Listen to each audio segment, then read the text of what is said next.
Kira, what inspired you to take on this project? Well, I lived next door. I owned the property right next door. I moved there in 2001, and I became familiar with this property because Pam Seidel, the woman that owned it and ran the Montessori school, she had invited me to take a look at the structure. And at the time, there was an over roof over the entire building. You can see it in the pictures from the 80s. And she was able to take me up into the attic and show me the clear story that ran the length of the building to its original condition. It had been a church. It was built as a church in the 20s, and then it was purchased by Salvation Army in the late 70s. Mm-hmm. And so this whole area was like part of a Salvation Army compound. I had no idea. Yeah.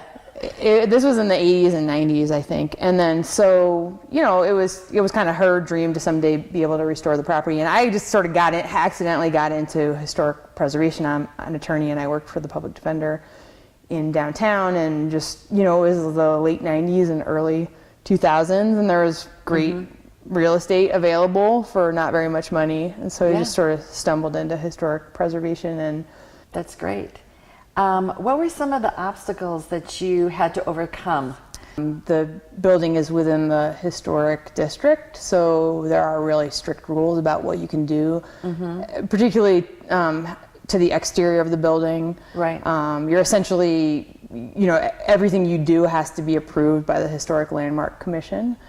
So, you know, figuring out what the rules were, what would be allowed, because it is somewhat subjective. There's a board of people that make decisions, and you have to provide supporting documentation about the historical use and, you know, whether it's appropriate for, you know, like we were using non-historic materials like cement and other things, and so you had everything has to be approved. And so mostly just figuring out what would be approved and what wouldn't be allowed. That was difficult.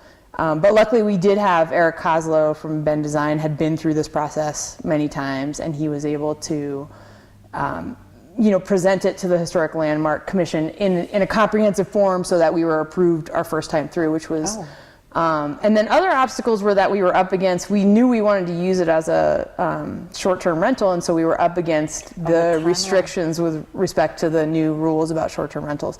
So the project had to be completed and had to have a renter by September 1 of 2016, I believe. So we were finishing the project in August of 2016. So things got really stressful in the end. Oh, I believe it. Trying to just get in compliance and make sure that we could preserve our ability to have a vacation rental permit. Yeah. Well, it's amazing that it was done in time. Yeah. I mean, it wasn't done in time because a lot of people did a lot of long hours. Well, good. Yeah. So what do you think the guests enjoy most about this property? Because this is a vacation rental. What is some of the feedback that you've received? Yeah, I mean, I think people are pretty wowed. I think they see the pictures and they know they're going to get something cool, and we try to describe it.